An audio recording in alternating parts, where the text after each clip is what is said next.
Hola, bienvenidos a Conclusión TV. Hoy tenemos una emisión más que especial, es un mes especial y es una semana particular para abordar la temática que vamos a abordar, que es de índole histórica. Estamos en una semana en la que este lunes 15 de junio se conmemoró un aniversario del fallecimiento del general Estanislao López, ex gobernador de Santa Fe, caudillo de la provincia. También este miércoles 17 de junio se conmemora a Martín Miguel de Güemes, el caudillo del norte, y como para amalgamar y para, digamos, condensar toda esa serie de momentos históricos, estamos hablando en este caso de caudillos federales, hay dos fechas que rigen al mes de junio y que este año, en este 2020, tienen una, digamos, da un número redondo. Estamos hablando de lo relacionado a Manuel Belgrano, uno de los próceres más reconocidos de este país, pero no necesariamente más en profundidad estudiados. ¿De qué hablamos? El pasado 3 de junio se cumplieron 250 años del natalicio de Manuel Belgrano, y este 20 de junio, un nuevo día de la bandera, se conmemoran 200 años, el bicentenario de la muerte de Belgrano, que por eso el Día de la Bandera es el 20 de junio, en honor al creador. Entonces se configura un escenario óptimo para hablar de historia, aunque siempre lo es, pero en este caso para adentrarnos en la figura de Manuel Belgrano. Decíamos, uno de los próceres más importantes, más reconocidos de nuestra historia, figura hoy en los billetes de 10 pesos, ya está por desaparecer, es el billete de más baja denominación que hoy tenemos, pero se lo conoce generalmente, además de eso, por ser el creador de la bandera. Ahora, la figura de Belgrano no se agota allí, sino que tiene una vasta participación y muy importante en ese proceso de independización, pero también con un objetivo que él tenía, que era la unidad del territorio de lo que hoy es, se llama de alguna manera América del Sur, en ese momento Hispanoamérica. Pero bueno, yo me quiero adentrar yo en ese tema, sino dejar a quien hoy nos acompaña como un especialista en este tema, el señor Patricio Lala, que es ex presidente del Instituto Belgraniano de nuestra ciudad y un vasto conocedor de lo que es la historia de Belgrano, y nos va a poder, a partir de distintos puntos, aclarar un poco la historia. Bienvenido, Patricio, muchas gracias por venir. Gracias por la invitación, y bueno, es siempre de enorme satisfacción poder hablar de Belgrano, porque Belgrano constituye un ejemplo actual de seguir en cuanto a el testimonio de vida que brindó desde, diríamos, sus 20 años. Belgrano sirvió a la causa nacional desde que regresa de España, después vamos a hablar de eso, con el título de bachiller en leyes, especializado en economía política, en 1793. Y a partir de ahí él sirve al Río de la Plata, en ese momento virreinato del Río de la Plata, en distintas funciones que van desde el Consulado de Buenos Aires, la participación en la reconquista y defensa en ocasión de las invasiones inglesas y en la gestión de la Revolución de Mayo. Belgrano es un servidor en sentido propio de la causa nacional. Y no solamente lo reconocemos como el creador, no de la bandera, sino de la bandera y de la escarapela nacional. Es Belgrano el que la crea, después se aprueba a principios del mes de febrero de 1812, y con esos mismos colores de la escarapela nos entrega el emblema nacional el 27 de febrero. Para seguir una línea de exposición, vamos a referirnos primero a la formación educativa de Belgrano y después académica de Belgrano, que hace en Buenos Aires y después en España. Claro, que la diferencia de otros participantes, digamos, de esos años y también del periodo de Mayo, no fue formado, digamos, en las universidades del Alto Perú, que había universidades en ese momento en América del Sur, que en Hispanoamérica, que es algo que tampoco se menciona mucho, el desarrollo que tenían en ese momento muchas ciudades de Efectivamente, Hispanoamérica, pero él se forma en Europa. Efectivamente, si hablamos del Alto Perú, Chuquisaca y Charcas. Si hablamos del interior del Perú, la Universidad de Córdoba, que es antiquísima. De modo que durante el periodo colonial, el desarrollo cultural de las ciudades emblemáticas, Buenos Aires, Córdoba, Santa Fe, Tucumán, Salta, Jujuy, Mendoza, era importante. Es importante contextualizar esto, me parece, para también por ahí cuando se alude a esas fechas es como si se piensa en esto como si fuese simplemente una tierra arrasada, y si bien la independencia se da en un contexto determinado, geopolítico y por necesidades propias, también, digamos, ya había un grado de diversificación cultural y también de ciudades con un desarrollo y sociedades, digamos, también conformadas. Así es.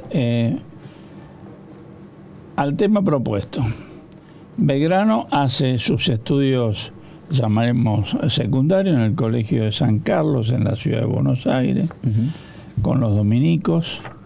Él termina lo que llamamos el secundario, allá por 1789, y su familia, Belgrano, aclaro, su nombre es Manuel Joaquín del Corazón de Jesús Belgrano Peris.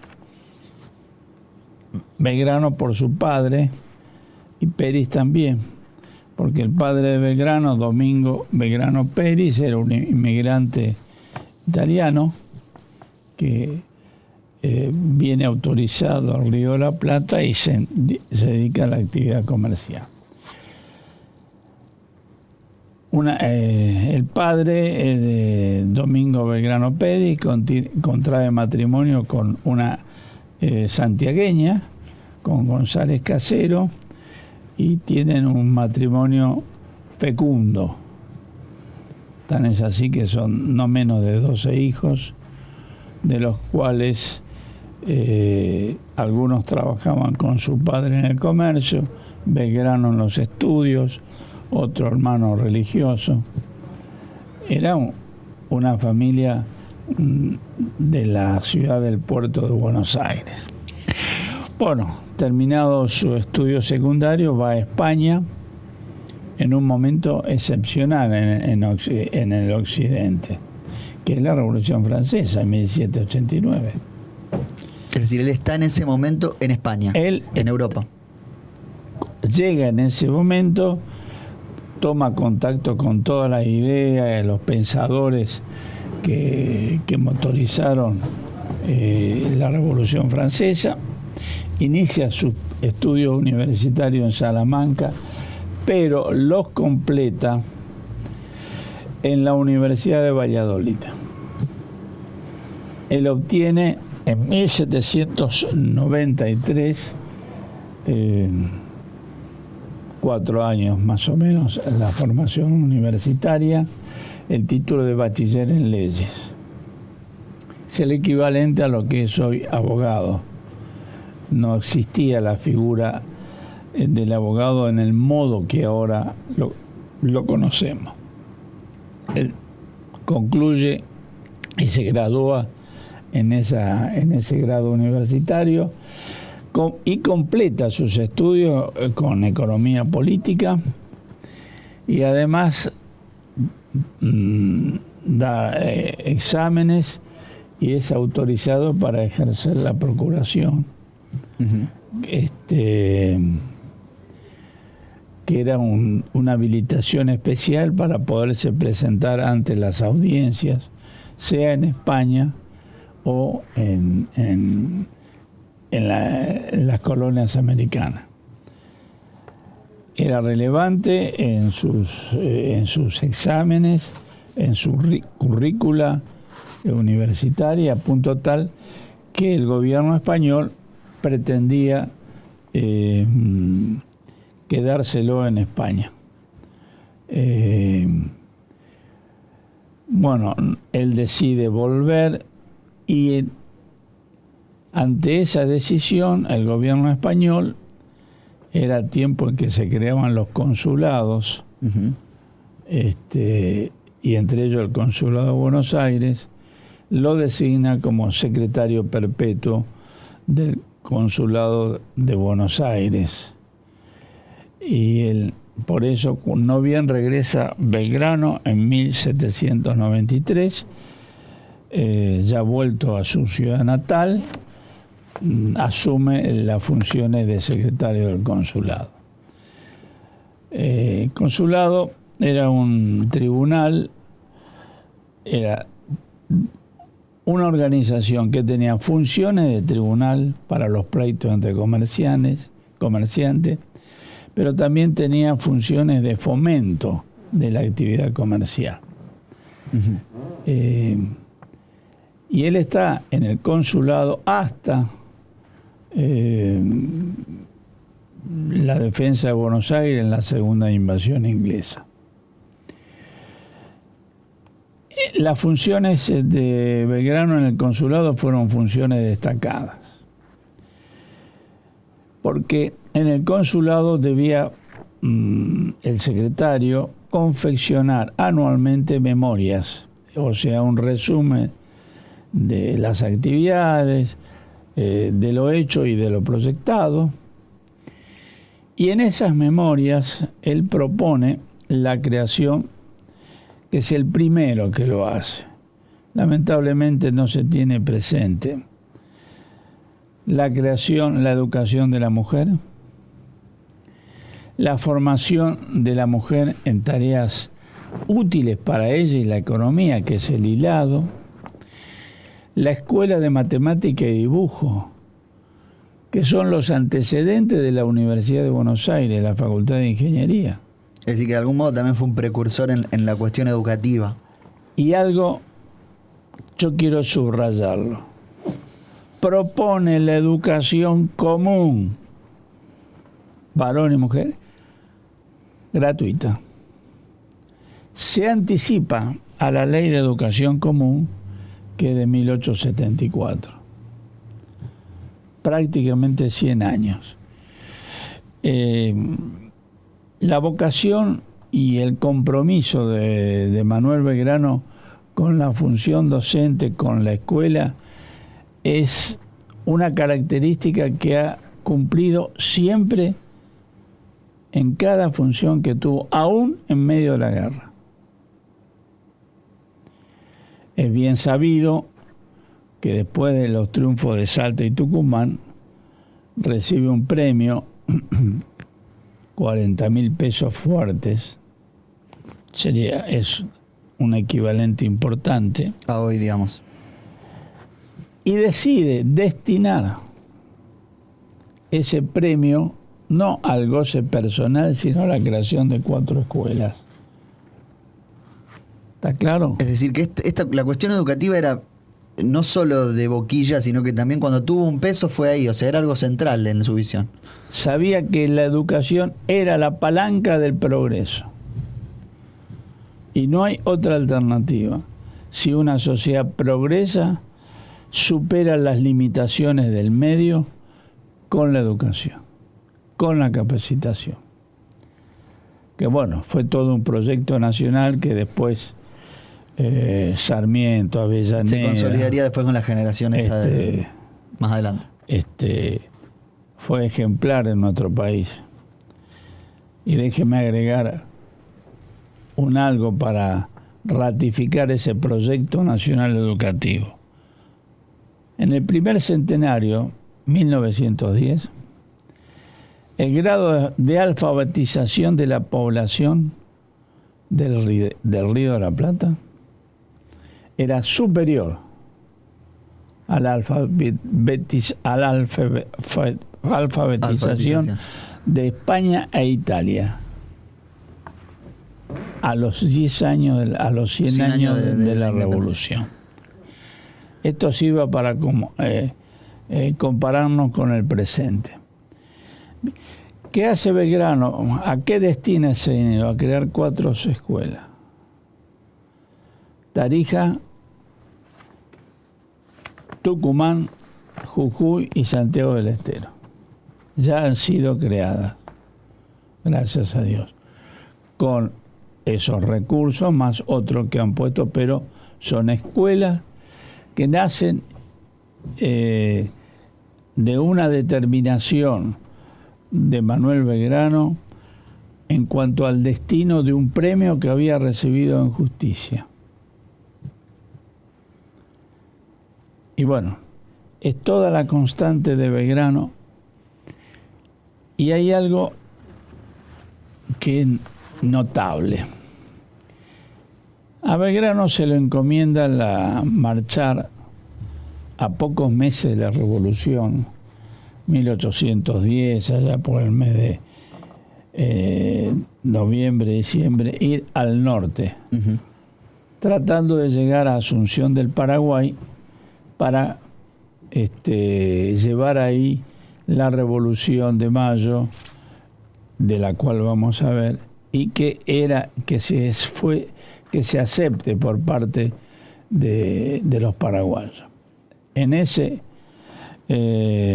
itinerario, que obviamente ni avión ni barco, sino carreta, caballo, de un sacrificio inaudito, llegan a la provincia de Corrientes, y en 2 parajes, Mandisubí y Curuzú-Cuatiá, que hoy son ciudades, sobre todo Curuzú-Cuatiá, Belgrano deja su impronta.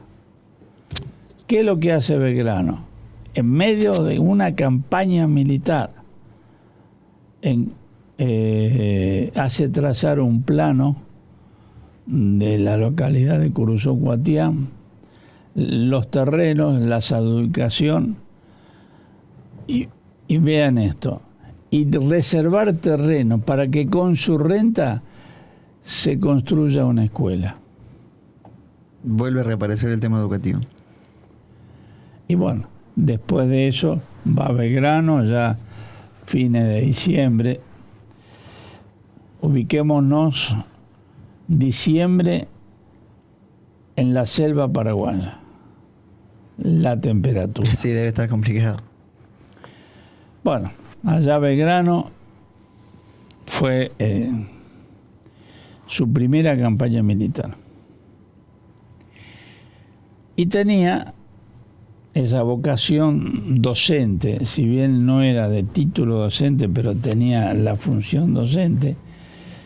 Se ocupa de los pueblos misioneros. Misiones en ese momento era un territorio. Había tenido una educación y una organización tipo monacal, si bien no es preciso el término, con las misiones jesuíticas. Pero bien sabemos que los jesuitas, los reyes de España, en 1770, los expulsaron. Y estas misiones quedaron abandonadas. Los pueblos de las misiones. Que en ese momento se llamaba las misiones, se le decía. Claro, las misiones, que viene del nombre de las misiones jesuíticas. Claro. Entonces, desaparecen las misiones jesuíticas, pero quedan las misiones, quedan los pueblos. Entonces Belgrano decide también ocuparse de la educación y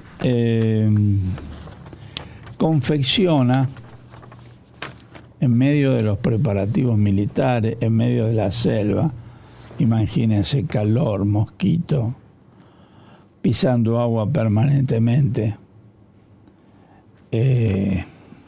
un escenario que hay que tener una fortaleza para desenvolverse excepcional. Ahí tenemos un ejemplo de Belgrano, en 1810, después hablaremos bueno, y dicta un reglamento, proclama para los naturales de los pueblos de las misiones. Reglamento para los naturales de las misiones.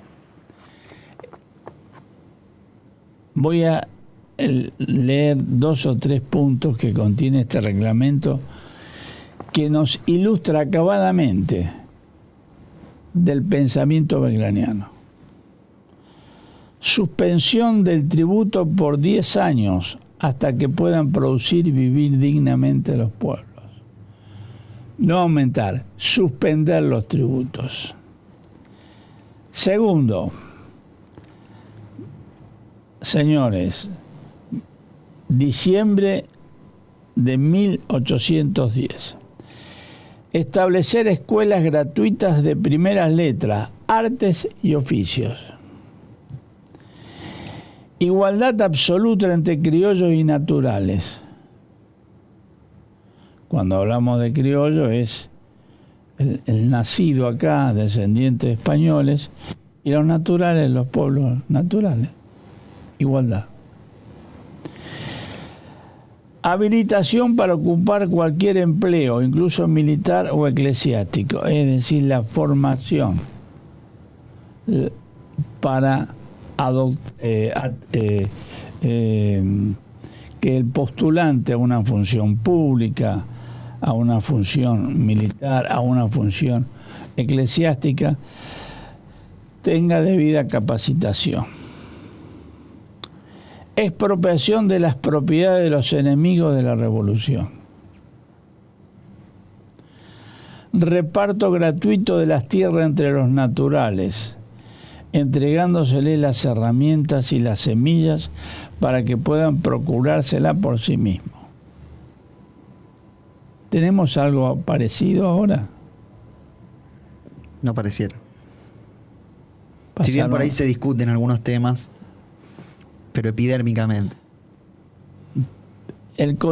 Quise leerlo porque vean la fuerza, la gran política que propiciaba Belgrano.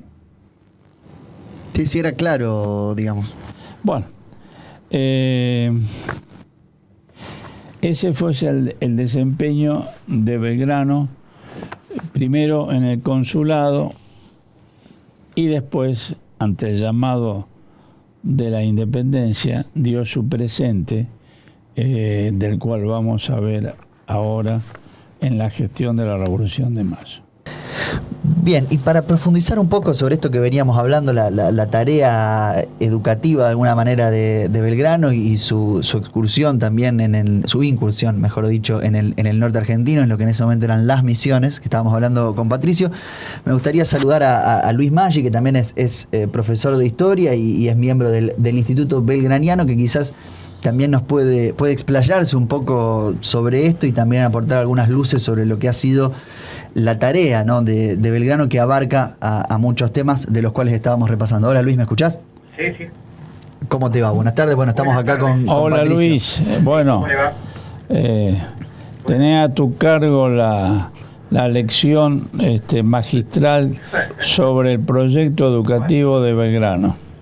Bueno, el proyecto educativo de Belgrano no es en realidad un proyecto educativo de educación como se entiende ahora, sino que él, cuando fue la campaña del Paraguay, en 1810, para ir a hablar con los paraguayos y convencerlos para que se adhieran a la revolución, él, en el mes de diciembre y enero, con pleno calor, lleno de bichos, cruzó toda la Mesopotamia con 300 soldados, calor del máximo, y cuando llegó después de cruzar Entre Ríos, en Corrientes y en Misiones, encontró grupos de aborígenes en muy malas condiciones.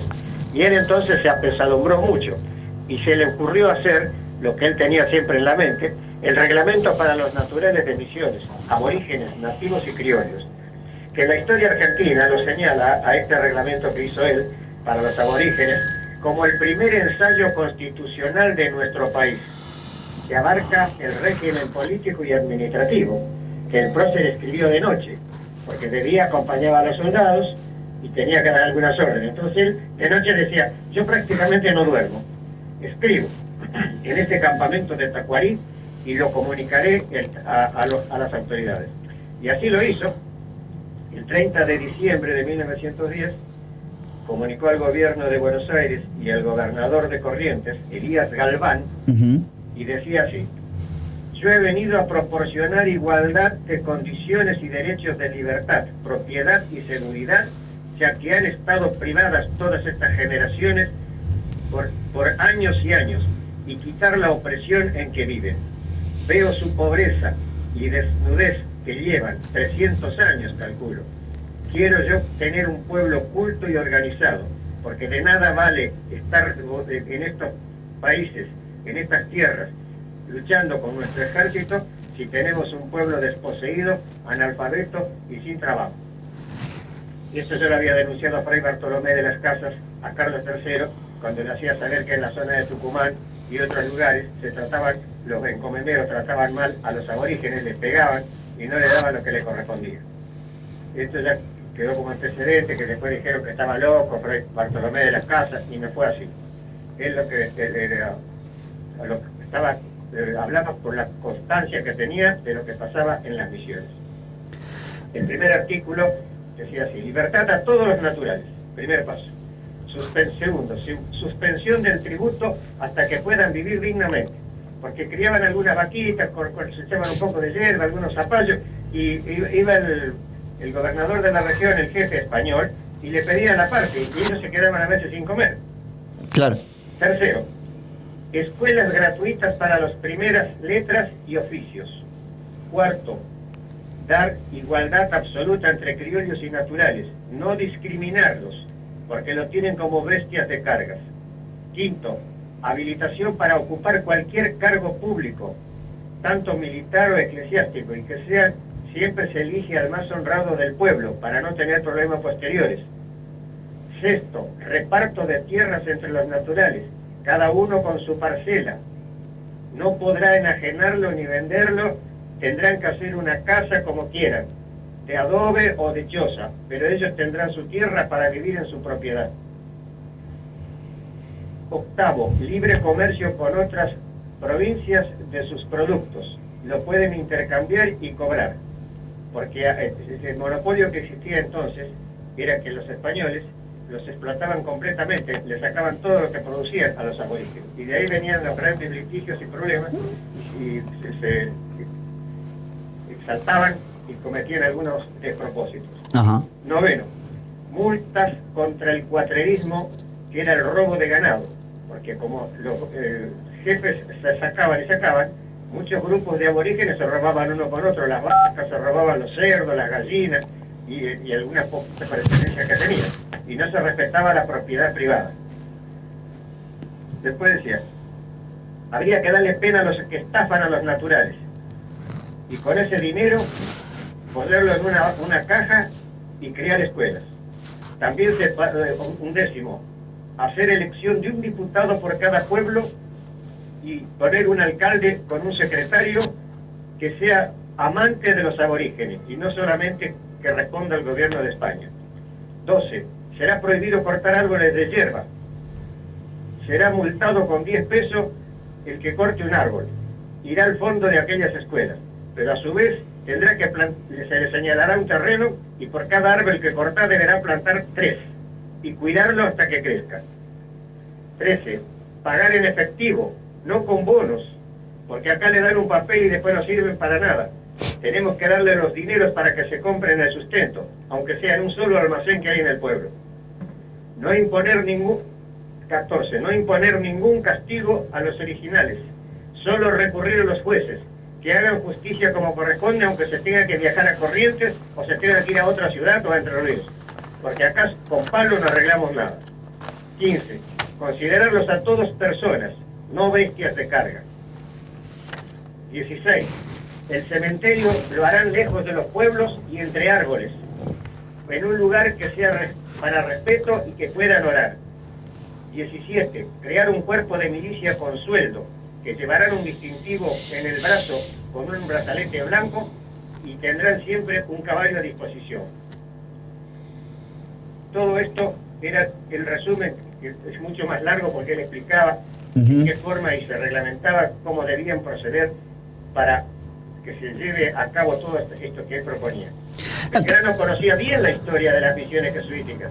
Él lo había aprendido en Buenos Aires cuando el padre Churrarín, que era su profesor, le enseñaba lo que eran los jesuitas para armar los pueblos, para tener las misiones. Tenían bandas de música, tenían talabarteros, tenían carreros, habían hecho los pueblos, habían trazado todo. Y cuando en 1767 Carlos III, porque tenían organización, le habían hecho creer al rey que hay un gobierno paralelo en Sudamérica, dice.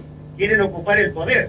Mire que los jesuitas son monjes negros, dice, y tienen más plata que nosotros. Organizan a los indios, se han peleado con los grupos de brasileros y con los grupos de portugueses. Y a nuestro ejército de España también lo han vencido con sus flechas, algunos tienen armas. Y entonces el rey los expulsó del reino y se desbandaron todos. Para esto, yo no se lo tengo que explicar. Ustedes miren la película La Misión de 1970 y ahí explica cómo se desbandaron los pueblos, cómo se quemaron las casas, las iglesias, todos. Sí, se fue un desbande. Cuando Belgrano iba a pie y en carreta como pudo hasta llegar al Paraguay, vio todo esos desastres, se le ocurrió hacer este reglamento para la custodia de los aborígenes de Corrientes y de Misiones. Ahí está. Y lo mandó al gobernador de Corrientes, un tal Galván, Elías Galván, y al gobierno de Buenos Aires. Este reglamento, después, mucho más tarde, cuando se hizo la Constitución de 1853, la utilizó para las bases Juan Bautista Alberdi. Claro, eso le iba a decir. Belgrano proponía, porque Belgrano era abogado, era jurista. Si bien él bien dijo, yo pongo el pecho y no me interesa lo que me pase, y si tengo que con las armas detener a los que están en contra de nuestra patria, lo haré. Y por eso, pero él quería siempre la mentalidad de abogado también. Y aparte era economista. Conocía bien, había traducido los fundamentos de la fisiocracia de Francisco Quesnay, un francés, y él conocía bien los fundamentos de lo que era la economía, de tener lo suficiente para abastecerse y lo que sobraba se debía exportar. Es decir, de alguna manera se puede decir que digamos, se sintetiza en esos puntos que usted leyó recién, digamos, y en esa obra puntual de Belgrano, por una parte que a pesar de haber sido formado universitariamente en Europa, primero que conocía bien también al pueblo del interior del virreinato, también esta tarea jesuita que de alguna manera, no sé si decir reivindica, pero recoge, a la vez que también sienta las bases de lo que a posteriori va a ser la Constitución y varios de los preceptos regidores de esa Constitución. Es a la vez una síntesis, digamos, de no pasar al ostracismo todo lo que se ha pasado, en este caso la tarea del jesuita, y también una mirada al futuro con el eje claro está en la cuestión educativa. Claro, por eso él siempre repetía, cuando era al principio de 1794, cuando lo nombraron secretario del Consulado de Buenos Aires, él decía, hay que crear escuelas, y creó varias escuelas. Y su lema era, venceremos la ignorancia y la pobreza con la educación. Creó escuelas primarias de primera letra para varones y mujeres, creó la escuela de náutica, creó la escuela de geometría, la escuela de dibujo, la escuela de economía y agronomía. Le daba premio a los que crearan algún remedio para que no se les salieran las polillas a los cueros, porque mandaban los cueros y apolillaban, se los devolvían de vuelta. Entonces dice, no, acá hay que curarlo a los cueros porque si no se van a pudrir. Y aparte dice, en lugar de mandarlo a Europa, ¿por qué no empezamos a hacer zapatos nosotros? Que esa es una forma de industrializar al país. Hizo una fábrica de enseres y zapatos, correas, para hacer los frenos, todo lo indumentaria para la caballería. Importante esto último porque Belgrano también suele remarcárselo como un estandarte, más allá de que él pretendía la unidad de los pueblos hispanoamericanos, como un estandarte del libre comercio. Y si bien él tenía estas ideas, él conocía, por ejemplo, las ideas fisiócratas de Quesnay y estaba, digamos, al corriente de esos pensamientos, no dejaba también de tener una visión en base a lo que le convenía a los pobladores de aquí, ¿no? Que era formar esta especie de protoindustria. Sí. Por eso él, cuando dijo de crear la caballería y crear la guardia urbana en los pueblos, es porque el gobierno español y muchos grupos que venían de Portugal, o sea, del sur de Brasil, que entraban, porque estaban los límites, que habían hecho el Tratado de Tordesillas años antes, en donde Brasil llegaba hasta un momento, España hasta otros, pero se invadían las regiones. Claro. Entonces los jesuitas le dieron por último carta libre a los caciques para que tuvieran las armas, las lanzas, las flechas. Muchos se habían comprado armas y en 2 o 3 oportunidades lo habían vencido al ejército del Brasil y al ejército de Portugal. Entonces hay una historia que se llama el padre Carriel, él escribe esa historia que redacta perfectamente lo que pasaba en las misiones jesuíticas y después hablaba de las guerras jesuíticas. Esto es un punto nomás de Belgrano. Sí, pero interesantísimo. Escribió esto de noche porque de día tenía que comandar la tropa y lo escribió en el campamento de Tacuarí. Hay que pensar lo que era ubicarse en esa época. Sí. Lleno de mosquitos. Claro, y ponerse a escribir después en vez de descansar de sus tareas, ponerse a hacer eso en ese contexto. Sí. Y aparte él quiso, en ese entonces había empezado la traducción del discurso de despedida de George Washington de Estados Unidos, porque él tenía entendido que era un hombre muy piadoso, bueno, era, vamos a decir, anglicano, era católico, cristiano. Entonces no lo pudo completar y cuando se volvió los quemó a todos los papeles. Pero después cuando estuvo en Salta, en la batalla de Salta, Tucumán y Salta, lo terminó de escribir con ayuda del médico. Tenía un médico, Joseph Reed, que después lo cuidó a él y le ayudaba a poner los términos, bueno. Y ese libro yo lo tengo acá en la biblioteca, se imprimió mucho, en Buenos Aires imprimieron un montón. El discurso de despedida de George Washington a los Estados Unidos. Que se amen, que se respeten, que se defiendan acá en esta tierra, porque si no otros no lo van a hacer. Qué interesante, y eso no se rescata tampoco nunca. No. Bueno, un valiosísimo aporte el de Luis Maggi, desde ya le agradecemos. No sé si acá Patricio le quiere hacer algún comentario, le quiere decir algo antes de despedirlo. No. Agradecerle al profesor Maggi, que por razones de salud, de seguridad, no está acompañándonos. Nos está acompañando vía telefónica. Perfecto. Bueno, Luis, muchas gracias, le agradezco desde ya y queda la puerta abierta también que me menciona ese libro para hablar de esa cuestión puntual, o más adelante cuando toda esta cuestión pandémica nos libere un poco, también hacer una entrevista aquí presencial. Sí. Acá, por ejemplo, ustedes van a escuchar en todas esas regiones, tenía el centro en Asunción, de jesuita y todo. Hay un puente ahí en Asunción y Encarnación, que se llama Padre Roque González, fue un misionero de ahí de Paraguay, y también de partícipe de las misiones. Él estaba cercano a lo que era la de Yapeyú, donde estaba el gobernador, que era el padre de San Martín era el gobernador en ese entonces. Y cuando lo habían sacado se tuvo que ir a España y pusieron a otra persona. Pero San Martín también ya estaba de acuerdo con Belgrano y decía, sí, los abusos eran muchos, hay que remediarlos. Bien, es decir que también había entendimiento en ese sentido entre los próceres.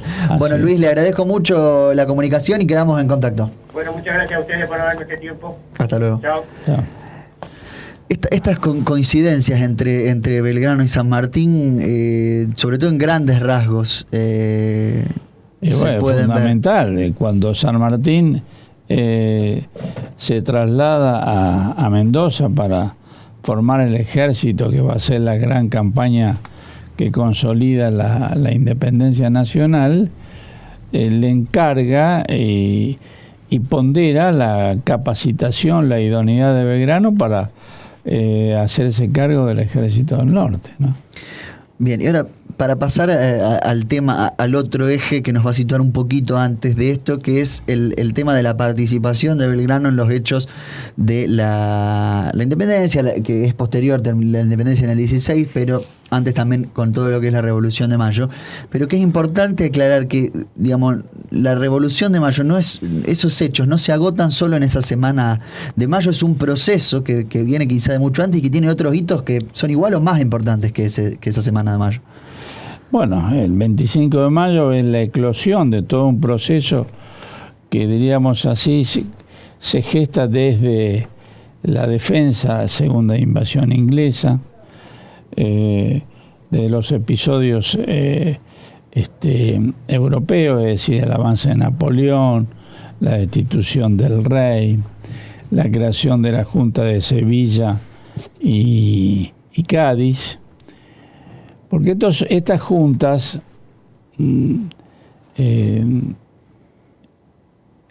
destinadas a ejercer en ausencia del rey el gobierno de España y sus posesiones, pretendía también ejercer ellas como tales el gobierno o funciones gubernamentales en América, uh-huh. en la América parlante, hispanoparlante. Ahí se plantea la gran distinción entre los naturales, los nativos, por ejemplo Belgrano, por ejemplo Monteagudo, por ejemplo Moreno, y los españoles. Evidentemente no había otra alternativa que hacer juntas de gobierno. Belgrano y quienes le acompañaban admitían la junta, pero la junta eran no por efecto de la acción política de la Junta de Sevilla o de Cádiz, sino porque era del propio pueblo que ante la ausencia del rey reasumía el poder. Algo así como si la soberanía, que era de la cual era depositaria el rey, cuando no estaba, esta pasaba directamente al pueblo. Por eso es que los naturales, Belgrano y quienes la acompañaban, deciden, sí, vamos a hacer una junta, pero junta de los representantes del pueblo. Y allí sale la Junta de Mayo, pese a la oposición de los españoles residentes, que ellos pretendían continuar con las funciones gubernamentales de las casas de Sevilla, de Cádiz. De ahí está el gran sentido patriótico de la gesta de Mayo. Para ubicarnos, en España en ese momento, en plena guerra napoleónica, como que el rey no estaba apresado, entonces había como una especie de vacío de poder que ellos lo llenaron con el fenómeno del juntismo. Estas juntas que usted menciona. Pero hay algo más profundo, es decir, América estaba en la cabeza del rey, no en la cabeza de España. Claro. Es decir, entonces, las colonias eran del rey, no del... No estando el rey, va al pueblo. Ahí va. Y Belgrano, y yo creo que ya el tiempo no está limitando, Belgrano va a hacer algo acá, dos cosas muy importantes, que vamos a ver cuáles son. Cuando digo acá, digo el pago de los arroyos de la Virgen del Rosario, o sea, Ciudad de Rosario. No solamente él participa de la primera junta, sino que cuando él le encomiendan a principios de 1812 marchar con alguna tropa desde San Isidro, bordeando el río Paraná, hacia el norte, para proteger los desembarcos de los españoles, Belgrano llega a Rosario, fin de enero, comienzo de febrero, y decide construir 2 baterías como elemento de defensa.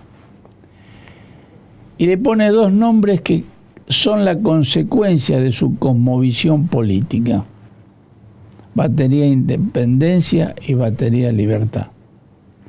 Una emplazada en lo que es la zona donde está hoy el Monumento a la Bandera, uh-huh. Y otra en la isla del Espinillo, que se llama Independencia. Ubiquémonos en el tiempo, febrero de 1812. Estas baterías, ¿quién las construyó? Los pobladores de la Villa del Rosario, con sus manos, con sus bienes y con lo que podían. Y el nombre que le da Belgrano a estas baterías es simbólico. A la que estaba en la zona del monumento, Libertad. Porque expresa eso, toda una cosmovisión del hombre. La libertad como el elemento sustancial que define la persona humana. Uh-huh. Y de lo cual se deduce toda una serie de preceptos, todos ratificando el ejercicio de esa particularidad esencial del hombre, que es poder razonar y decidir, y por lo tanto ejercer la libertad. Y el nombre de la batería Independencia también es singularmente relevante. Estamos hablando de 1812, 4 años antes del Congreso de Tucumán. Uh-huh. Y él llama Independencia porque la causa por la cual luchaba, que se inicia en mayo, era la independencia de los pueblos de América. Belgrano tenía la obsesión no de una independencia limitada a lo que hoy son las geografías de los países sudamericanos. Las patrias chicas, digamos. Era toda América. Fundamental. De ahí el nombre que da Belgrano a estas dos baterías. Y bueno, vemos cómo siempre Belgrano en su acción es consecuente con su concepción de la política, concepción del hombre, concepción de la igualdad, concepción del poder, que el poder sale del pueblo. Claro. No lo tiene el rey, vuelve al pueblo, y es el pueblo el apoyo de la Junta de Mayo. Y queda clarísimo eso, cómo hay ideas, era a lo largo de su vida, después va a morir en el 20, digamos, puede ir cambiando alguna idea regidora en cuanto a los momentos, pero hay, digamos, los conceptos básicos que guían lo que él piensa se mantienen, digamos, la libertad, la independencia, esta cuestión de la unidad de los pueblos americanos, que me parece fundamental, que creo que hay un hecho conocido en el que queda claro, que es cuando después le indican en el ejército, retroceda usted hasta Córdoba, como digamos, desde Buenos Aires, como que Córdoba era el límite en el que llegaba esa distribución, si se quiere de alguna manera, y hasta donde ellos querían tener esa patria chica de alguna manera, y Belgrano por ahí en un acto de desobediencia avanza más y consigue que a lo que hoy es Argentina, ya estamos divididos en América del Sur y quedamos divididos, pero que estaríamos más fragmentados. La consecuencia de Belgrano en su proyecto educativo es notable. Hace unos minutos lo escuchamos al profesor Maggi de el reglamento de instrucciones para los pueblos de las misiones, donde es relevante la creación de escuelas, fines de 1810. Después de los triunfos de Salta y Tucumán, el premio de Belgrano, él indica que se destina a la creación de 4 escuelas. Belgrano es un ejemplo a seguir. Y no es un utópico, porque Belgrano se había formado no solamente en leyes, sino en economía política. Sabía de qué se trataba. Pero bueno, y cierro la exposición con algo que la verdad que conmueve. Belgrano, de muy buena posición, con una formación universitaria de primera línea que era infrecuente en Buenos Aires, desde 1810 en adelante estuvo de campaña militar a campaña militar hasta que lo venció la enfermedad y muere. Hasta Belgrano, allá por 1818-19, es encomendado a la custodia de la esposa de San Martín, que volvía de Mendoza a Buenos Aires, muy cerca de lo que es hoy la ciudad de Rosario y entonces Pago Los Arroyos. Así es que 10 años o algo más sirviendo en el consulado, y después de Mayo 10 años toda esa hasta década, su muerte, entregado a la campaña militar. Y ese es otro aspecto del que también no se lo mira mucho a Belgrano, el aspecto militar, o como que era un blandengue. No. Son sonceras, digamos, esas. No, es como no, que se lo presenta a Belgrano como la cara más buena de nuestros próceres, digamos. Más buena en el sentido de... Nada que ver. Yo creo que ubiquémonos. Transitar desde Buenos Aires hasta el Paraguay, Asunción, en 1810, a caballo, parte de navegación, carretas. Es inaudito el sacrificio. Claro, no para ningún blandito. Muy bien. Honremos claro a Belgrano. Lo último, en base a esto, ¿por qué son 200 años de la muerte, 250 del nacimiento? En base a lo que vimos hoy, más que nunca son necesarias esas ideas de Belgrano y conocerlo en profundidad, no solo en los eslóganes que siempre se nos repiten. ¿Por qué hay se le ha dado tanta poca importancia y relevancia a esto, por lo menos en los medios y los políticos? Uno ve que no se menciona en los discursos, que es un tuit y nada más. Y bueno, deja mucho que desear, digamos, ese abordaje. Eso es. No quiero entrar en análisis crítico de la actualidad, pero bueno,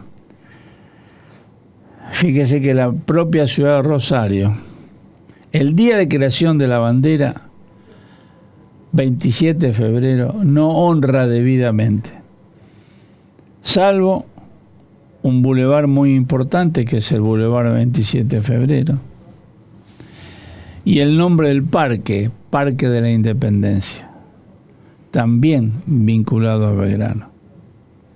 Es decir, esos testimonios yo creo que hay que repetirlo, enseñarlo, para que se asuma, porque sus concepciones educativas son vigentes. Por eso tiene mucha vigencia mucho de lo que dijimos hoy. Así es.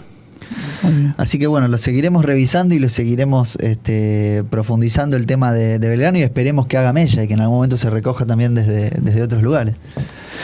Yo pensaba esto entre nosotros, qué oportunidad para un político, por ejemplo, poder utilizar, si se quiere, no mal, sino utilizar bien, en este caso, la historia para relanzar, para hacer una unión, para convocar a otros políticos en un momento que es difícil, digamos, en general del país. Seguir a Belgrano y su diario político, su testimonio de vida, su servicio a la patria, seguir esa línea es solamente el camino de un futuro posible para la Argentina.